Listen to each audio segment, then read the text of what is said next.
Cerca de 30% dos trabalhadores brasileiros sofrem com a síndrome de burnout, um distúrbio emocional caracterizado pelo esgotamento profissional.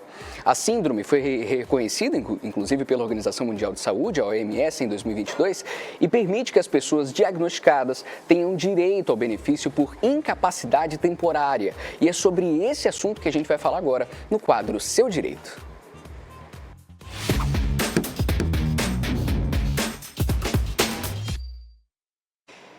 E quem já está aqui para falar com a gente é a advogada Sheila Barros Moreira. Tudo bem, doutora? Seja bem-vinda ao nosso Câmera Mais. Tudo bem, Thales. Obrigada pelo convite. É uma honra estar aqui com vocês e esclarecer um pouquinho sobre as dúvidas, das pessoas em relação a isso, que agora é considerado uma doença ocupacional e é muito importante que as pessoas saibam de seus direitos.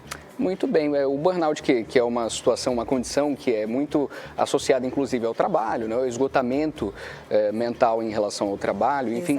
Essas pessoas que sofrem dessa situação hoje têm os seus direitos assegurados, então, inclusive em relação ao afastamento. Exatamente. Como que ocorre esse afastamento?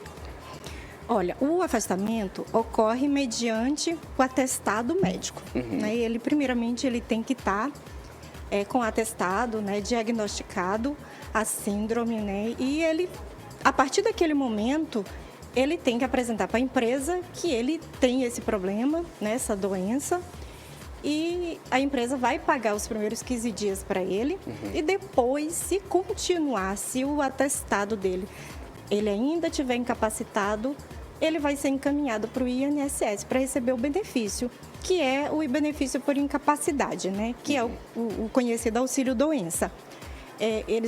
Vai ser encaminhado e ele vai passar por perícia médica e vai receber o benefício.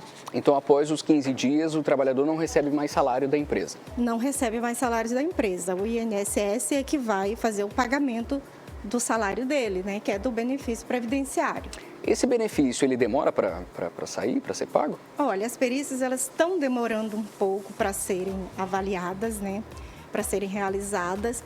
Só que agora tem até uma modalidade nova, que é essa questão do encaminhamento para o INSS. Dá para fazer a perícia por documentação, se aquela análise constatar que há incapacidade pelos documentos, dispensa a perícia presencial. É bem raro isso, mas acontece, Aí, se não acontecer, aí o benefício sai mais rápido. Se não acontecer, vai ter que esperar a data da realização da perícia, que infelizmente demora um pouco. Nesse período de afastamento, enfim, o funcionário ele pode ser demitido da empresa? Não pode. Não pode ser, porque como ela está sendo hoje considerada uma doença ocupacional, que é classificada como um acidente de trabalho, um acidente de trabalho, ele não pode ser demitido. Ele tem estabilidade de 12 meses naquela empresa, a partir do momento que ele retorna do auxílio-doença. Aí ele tem aquela estabilidade. Ele retornando, ele não pode ser demitido. Ele pode ser realocado de cargo? Pode, porque às vezes a exaustão é tão grande que até o mais recomendado, porque a exaustão é tão grande daquele trabalho que ele sendo realocado, ele pode trabalhar tranquilo, e não vai ter problemas para a empresa e nem para ele. Então, o recomendado é isso, ser realocado para que ele volte às suas atividades normais. Certo. A síndrome de burnout ou outras condições psíquicas, elas podem ser capazes de aposentar uma pessoa? Sim, pode, com certeza. Dependendo do grau, da situação em que ele se encontra, ele pode ser aposentado por incapacidade permanente, que é a aposentadoria por invalidez. Quais são as outras condições psíquicas que também recebem essas mesmas considerações e características parecidas ali com o burnout? Recebe as mesmas características, assim, não necessariamente está incluída como uma doença ocupacional. Tem cada caso ser analisado, mas a depressão, ele tem direito ao auxílio-doença, e a pessoa que está tendo situações, até mesmo em casa, não no trabalho, e aí ela já passa a não ser mais, né, uma doença do trabalho. Então, qualquer desgastamento físico e mental em casa também, ele tem direito ao auxílio-doença se ele for diagnosticado com algum problema, uma esquizofrenia, qualquer tipo de problema psíquico que vá trazer a incapacidade dele. Só que aí ele não é mais aquela doença, como a burnout está classificada como uma doença ocupacional. Quais são os requisitos para receber esse benefício? Primeiro, ele tem que ter qualidade segurado. Né? O que é isso? O que é qualidade segurada?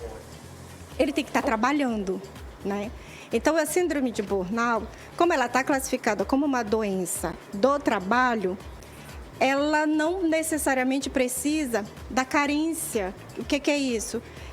Porque o auxílio-doença normal, você precisa ter 12 meses de contribuição para ter direito ao benefício. A síndrome de burnout, ela está classificada como uma doença ocupacional, não é necessário isso. Ele basta apenas ter um vínculo, um mês de trabalho, e se nesse período ele apresentar esse problema, ele tem direito sim, mesmo não tendo 12 meses de contribuição. Então, um dos requisitos é a qualidade segurada, que é isso. O outro é ter a incapacidade, né? Ele comprovar a incapacidade. Ele tem que ter os laudos médicos, o diagnóstico e os exames, comprovar que, de fato, ele está com o problema. Se eu estiver desempregado, eu consigo receber o benefício? Consegue. Esse é um dos... Assim, às vezes a pessoa é demitida, né? Até devido ao fato de não ter rendimento, se afasta e aí fica preocupado porque ele não tem mais renda e ele agora não tem direito porque eu estou desempregado. Não, ele tem ainda, que é esse período de graça. Esse período de graça são de 12 meses que ele pode ficar desempregado para ele receber o benefício. Passou desses 12 meses, se ele comprovar que não conseguiu o emprego, ele tem mais 12 meses. Então, ele passa a ter 24 meses de período de graça. E também, passou dos 24 meses, se ele tiver mais de 120 contribuições, ele passa a ter mais 12 meses. Então, dependendo da situação, às vezes, ele pode ficar desempregado até 3 anos. Para ele conseguir o benefício, ele ter direito. Até mesmo uma aposentadoria por invalidez. Isso é importante porque tem muita gente que não sabe. Né?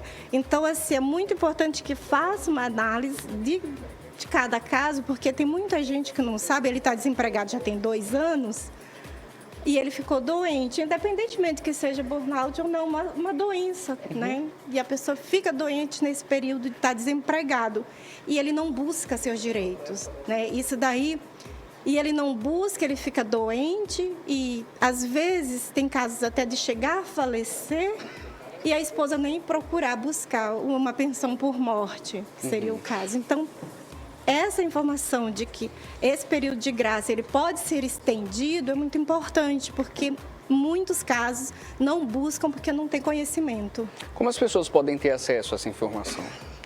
Olha, essas informações, assim, o INSS tem essa obrigação, porque hoje em dia está bem autoexplicativo no aplicativo do Meu INSS. E você abaixa o aplicativo e lá você faz os requerimentos. Todos os requerimentos de qualquer benefício previdenciário você consegue fazer pelo aplicativo do Meu INSS. E ele é bem autoexplicativo, você consegue fazer sozinho, desde que tenha conhecimento, manuseio de tecnologia, né? E dá para ter todas as informações lá. Certo, maravilha. A gente está recebendo aqui a advogada Sheila Barros Moreira, que é especialista nesse assunto, está trazendo para a gente a situação de quem trabalha, né? E acaba tendo esse esgotamento, e foi reconhecido, inclusive, pela OMS, a síndrome de burnout como, né, uma situação complicada em relação à saúde pública, e as pessoas que têm esse tipo de esgotamento no trabalho têm os seus direitos também, e têm que ir atrás deles sem dúvida alguma. Muito obrigado pelos esclarecimentos. esclarecimentos. Muito obrigada. E a gente está sempre à disposição, viu? Muito obrigada mesmo pela oportunidade e esclarecer essas questões para as pessoas que estão em casa, que é muito importante, principalmente essa questão desse período de graça, da qualidade segurado, que ele tem direito ao benefício, porque às vezes ele entra em depressão e ele não sabe que ele tem esse direito, às vezes o familiar buscar o direito dele, né? Que ele está ali, ele está exausto, ele não quer falar com ninguém, ele está ali meio que reprimido em casa. Então é importante levar isso para casa, para as pessoas saberem que tem esses direitos que eles podem buscar. Maravilha, tá aí. Muito obrigado pela sua presença. Esse foi o quadro Seu Direito e a gente recomenda que você procure cada vez mais os seus direitos em relação também a essas questões trabalhistas.